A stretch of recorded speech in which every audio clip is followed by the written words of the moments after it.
Hola y bienvenidos a un nuevo análisis en profundidad. Hoy vamos a viajar, al epicentro de la vida misma, a ese motor que nos mantiene en marcha. Vamos a sumergirnos en el corazón. Pero no como lo vemos en los diagramas, sino a una escala, una escala microscópica, para entender qué controla cada latido. Y a nivel de una sola célula cardíaca, concretamente de un miocito ventricular de conejo. Una escala que roza lo abstracto, la verdad. Es que es fascinante pensar que la sinfonía de un latido completo depende de lo que ocurre en millones de estas células individuales, cada una con su propia historia. Exacto. Y para guiarnos en este viaje tenemos un material de base que acaba de salir, un artículo de 2025 de Ye Chaoyang y su equipo. Y lo que me parece increíble es que no usan microscopios ni pipetas para su descubrimiento principal. Usan un modelo matemático. Uno increíblemente complejo. Sí. Nuestra misión hoy es, usar este mapa para descubrir qué diminutas corrientes eléctricas de las decenas que hay en una célula son las que de verdad tienen el poder, las que pueden alterar la señal eléctrica del corazón. Y es que es importante subrayar que esto va mucho más allá de la curiosidad académica. Entender esto es la base para una de las grandes promesas de la medicina del futuro: los gemelos digitales. Expliquemos un poco ese concepto, porque suena a ciencia ficción pura y dura. Pues a ver, imagina tener una réplica virtual de tu propio corazón en un superordenador. Un modelo tan preciso que los médicos, antes de darte la primera pastilla de un fármaco, pueden simularlo 1000 veces en tu gemelo digital. Para ver cómo reaccionar. Exacto, para ver si te va a provocar una arritmia o si va a ser eficaz. Es la medicina personalizada llevada al extremo. Pues bueno, para construir esos gemelos, primero necesitas saber qué botones y qué palancas del modelo son los importantes. Y este estudio trata precisamente de eso, de encontrar esos controles cruciales. Y aquí viene el gancho. Lo que de verdad nos atrapó de este artículo. Después de todo su análisis, la conclusión es que el factor más determinante, la corriente eléctrica que más influye, no es ninguno de los sospechosos habituales que estudian todos los cardiólogos. Para nada. Es una corriente a la que casi nadie presta atención. Y esto, claro, abre un debate muy interesante sobre si hemos estado mirando en el lugar equivocado. Sí, pero antes de saltar a las conclusiones, yo creo que vale la pena detenerse en la herramienta. El llamado modelo Shannon, que es el que usan aquí, es un estándar en el campo. Pero es importante que no lo imaginemos como una simple ecuación, ¿eh? Es un monstruo matemático, un laberinto de casi 200 parámetros que intentan encapsular la biología de una célula. 200. Es una barbaridad. Y es nuestra mejor herramienta, porque, seamos sinceras, medir todo esto experimentalmente es una pesadilla. Recuerdo pasar semanas en el laboratorio preparando una sola célula para un experimento, y la mitad de las veces, por cualquier mínima vibración o cambio de temperatura, todo se iba al traste. Estos modelos, con todos sus defectos, nos permiten hacer lo que en la vida real es casi imposible. Entendido. Es la mejor brújula que tenemos para navegar por esta complejidad. Y el estudio arranca precisamente señalando un misterio que justifica todo este esfuerzo. Citan un trabajo anterior de Lachaut, que hizo una observación que, a primera vista, parece que desafía la lógica. Espera, creo que sé a cuál te refieres. Es el que encontró esa variabilidad tan extraña en las células. Ese mismo. Midieron la señal eléctrica de cientos de células de corazón de conejo y descubrieron que había más diferencias entre las células de un mismo corazón que entre el promedio de células de corazones de animales diferentes. ¡Es una locura! Totalmente. Es como si los hermanos de una misma familia se parecieran menos entre sí que con una persona elegida al azar en la calle. Biológicamente es un rompecabezas. ¿Llegaron a proponer alguna razón para esto? Es que eso es lo desconcertante. No hay una única respuesta clara. Podría deberse a microambientes distintos dentro del tejido, a diferencias sutiles en la expresión de proteínas. El caso es que esa variabilidad es real. Y para un modelador, es el peor escenario posible. Tienes una herramienta, el modelo Shannon, que es como una mezcla de mezclas de un estudio de grabación con 200 controles. Ya. Tu objetivo es ajustar esos controles para imitar el sonido de una célula concreta. Pero resulta que cada célula tiene un sonido ligeramente distinto. ¿Por dónde empiezas? Es una tarea que el propio artículo califica de titánica. Mover 200 controles al azar es una receta para el fracaso, vamos. Entonces, ¿cómo se aborda este caos? ¿Cómo se identifica qué controles de esa mesa de mezclas son los que de verdad marcan la diferencia? Aquí es donde entra la técnica clave. el análisis de sensibilidad, que en el fondo es un método elegante para hacer lo que haríamos por intuición, mover los controles uno a uno para ver cuál tiene más impacto. El problema es que muchos estudios previos usaban métodos locales. ¿Locales? Sí, eso es el equivalente a mover el control del bajo 1 milímetro arriba y abajo y apuntar al resultado, pero sin tocar nunca el de los agudos o el de la reverberación. Lo cual es absurdo en un sistema biológico, donde todo está interconectado. Cambiar una cosa inevitablemente afecta a las demás. Precisamente. La gran aportación de este trabajo es usar un método global, que se conoce como análisis de Sobol. Este método es mucho más inteligente. No solo mueve cada control en todo su rango posible, de mínimo a máximo, sino que lo hace mientras los demás también se están moviendo. Busca no solo los efectos individuales, sino, y esto es lo crucial, las interacciones. Ah, vale. No solo pregunta qué efecto tiene el bajo, sino qué efecto tiene el bajo cuando los agudos también están cambiando. Y eso, como vamos a ver, lo cambia todo. De acuerdo. Tenemos el escenario. Un misterio biológico, un modelo complejísimo y una herramienta matemática muy potente para analizarlo. Y después de aplicar esta técnica, el estudio llega a su hallazgo principal. Y es, como decíamos, una sorpresa mayúscula. La corriente iónica que más influye en la forma y duración de la señal eléctrica es la corriente de fondo de cloro. Su nombre técnico es ICLB.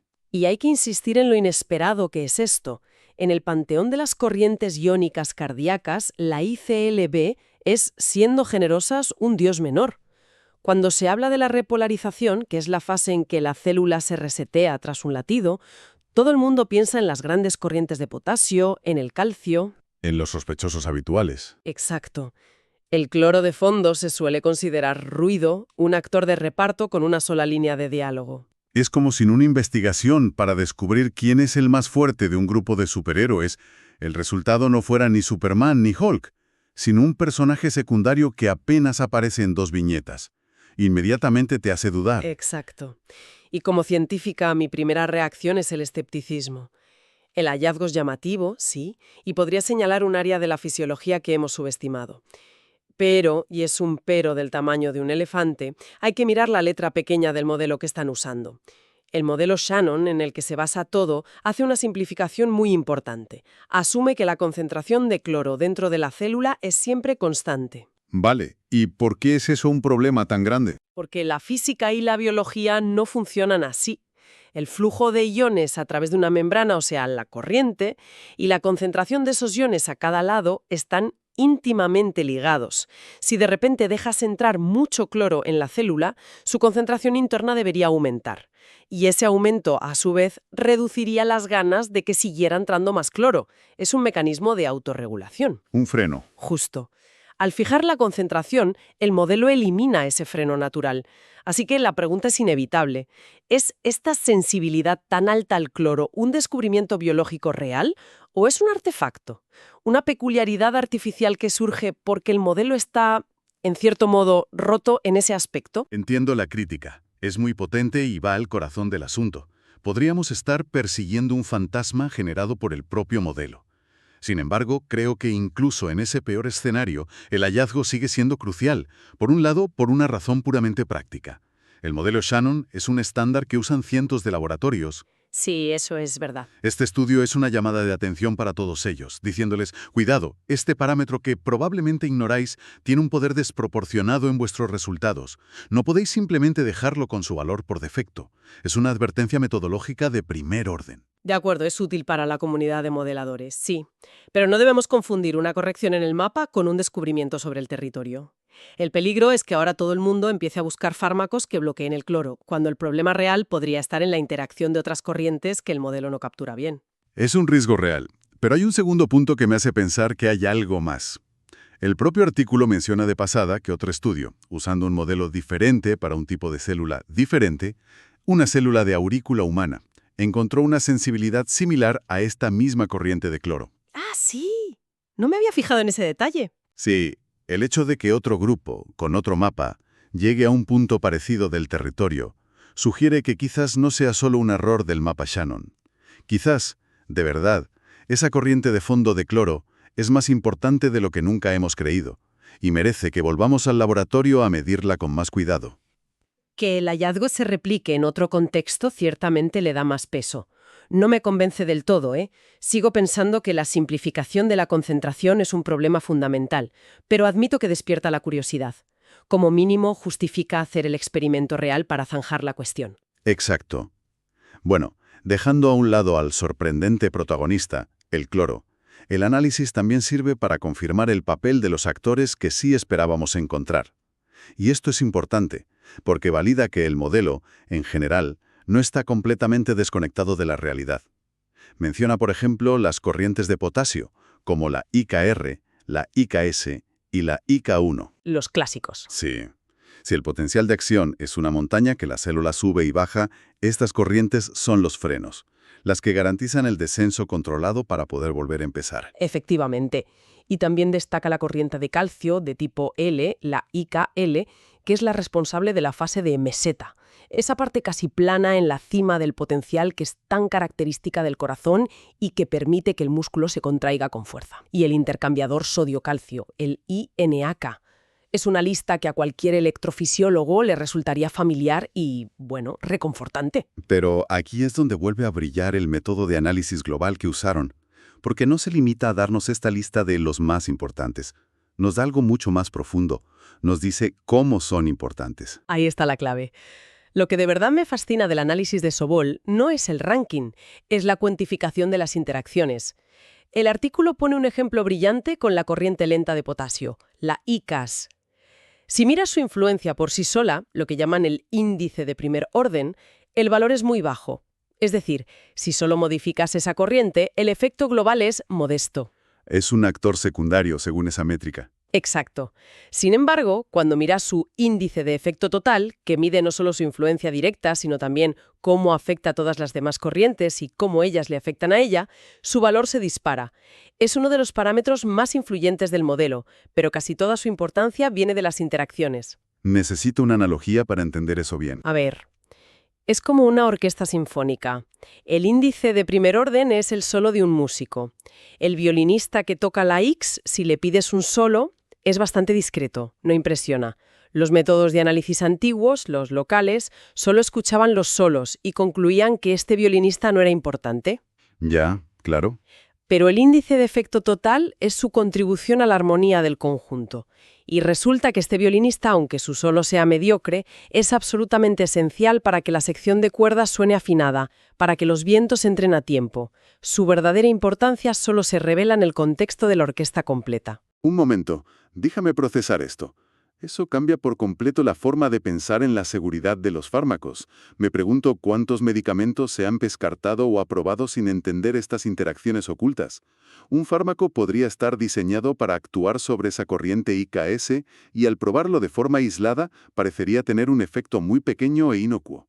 Exactamente. Pero al introducirlo en el sistema completo, en la orquesta del corazón, ese pequeño cambio en un músico de la armonía puede desafinarlo todo y provocar una arritmia catastrófica. La proarritmia, que es el riesgo de que un fármaco cause arritmias, a menudo surge de estas interacciones complejas y no lineales. Este tipo de análisis nos da una herramienta para empezar a ver esas conexiones ocultas antes de que ocurra el desastre. Vale, entiendo el ranking, la sorpresa del cloro, la importancia de las interacciones, pero ¿para qué sirve todo esto en la práctica? O sea, ¿qué hace un investigador con esta información al día siguiente en su laboratorio? Esto nos lleva al objetivo final del estudio, crear modelos reducidos. Es la aplicación lógica. Si has descubierto que de tu mesa de mezclas de 200 controles, solo 8 afectan de verdad al sonido que te interesa, pues puedes guardar los 192 en un cajón y trabajar mucho más rápido y eficientemente solo con los importantes. Precisamente, describen cómo se puede construir una versión ligera del modelo completo. Toman las 6 u 8 corrientes más influyentes que ha identificado el análisis y dejan que sus parámetros varíen. El resto, las menos importantes, las fijan a un valor estándar. Y el resultado es un modelo que es órdenes de magnitud más rápido de simular, ahorrando días o semanas de tiempo de computación, pero que, según demuestran, mantiene una precisión asombrosamente alta. Y aquí de nuevo, el estudio maneja el tema con una honestidad científica que es de agradecer. porque demuestran que esta simplificación no es una solución mágica o universal. Por ejemplo, muestran que un modelo reducido con solo 6 parámetros variables es excelente para predecir un biomarcador muy concreto, la duración del potencial de acción al 90% de su descenso, el famoso A90. La predicción es casi perfecta, con un R cuadrado de 0,93. Parece un éxito rotundo. ¿Dónde está el matiz? El matiz es que, si intentas usar ese mismo modelo reducido de 6 parámetros para predecir otro biomarcador, como la duración al 30%, el A30, el resultado es un completo desastre. No predice nada. El R cuadrado es prácticamente cero. Para predecir bien el A30, resulta que necesitabas mantener variables las 15 corrientes principales. Entiendo. Así que no existe un único modelo ligero que sirva para todo. La simplificación depende de la pregunta que estés haciendo. Exactamente. Y esa, para mí, es la conclusión más útil y profunda del artículo. No te da el modelo reducido, te da un manual de instrucciones, una hoja de ruta para que cada investigador construya el modelo simplificado óptimo para su problema específico. Si te interesa la 90 para estudiar un tipo de arritmia, usa estos 6 parámetros. Si te interesa el pico del potencial de acción para estudiar otra cosa, quizás necesites otros 8. Permite adaptar la complejidad de la herramienta a la complejidad de la pregunta. Lejos de ser una limitación, esa es su mayor fortaleza. Es lo que hace que la idea de los gemelos digitales deje de ser ciencia ficción y se convierta en algo factible. No necesitas un modelo con 200 parámetros para cada paciente, solo necesitas el modelo reducido y personalizado que responda a la pregunta clínica relevante para ese paciente. Es la forma inteligente de abordar la complejidad, no ignorarla, sino domarla, usando solo la que es estrictamente necesaria para cada tarea. Muy bien. Creo que hemos desgranado los puntos clave. Si tuviéramos que destilar las conclusiones principales de este análisis, yo me quedaría con 4. La primera, los modelos del corazón son un laberinto, pero herramientas como el análisis de sensibilidad global son el hilo de Ariadna que nos permite encontrar la salida, identificando los controles más importantes. Segunda, en este modelo particular, la corriente de fondo de cloro, la ICLB, emerge como un protagonista inesperado y dominante. Y aunque mantengo mi escepticismo sobre si es un artefacto o una realidad, indiscutiblemente abre un nuevo y provocador campo de debate e investigación. Tercera, y para mí la más fascinante. La armonía es más importante que los solistas. Las interacciones entre las corrientes son tan cruciales como sus efectos individuales. Un concepto clave para entender la complejidad del corazón y el riesgo de los fármacos. Y cuarta, todo este conocimiento nos permite pasar de modelos monolíticos a herramientas ágiles y personalizadas. Nos da la receta para construir modelos simplificados a medida, lo que acelera la investigación y nos acerca un paso más a la medicina verdaderamente personalizada y predictiva. Perfectamente resumido. Entonces, ¿cuál es la siguiente frontera? ¿Hacia dónde va todo esto? Pues, para cerrar, me gustaría dejar un último pensamiento. Todo este análisis tan detallado, este ranking de sensibilidades, se ha realizado para entender la variabilidad de la célula en condiciones sanas, en su funcionamiento fisiológico normal. Están estudiando el ritmo normal del corazón. Exacto. Pero la pregunta del millón, la que realmente puede salvar vidas, es ¿cómo cambia toda esta jerarquía cuando la célula está enferma o se encuentra al borde de una arritmia? Es muy probable que muchos de los parámetros que aquí resultan ser secundarios, esos músicos discretos que hemos fijado en los modelos reducidos, se conviertan de repente en los actores principales cuando el sistema se desestabiliza. Identificar cuáles son esos interruptores ocultos que solo se activan en la enfermedad, los que empujan a la célula del orden al caos. Ese, para mí, es el siguiente gran y apasionante desafío en este campo. Una pregunta formidable. No se trata solo de entender que controla el ritmo, sino que controla la pérdida del ritmo. Y con esa reflexión nos quedamos. Muchas gracias por la atención.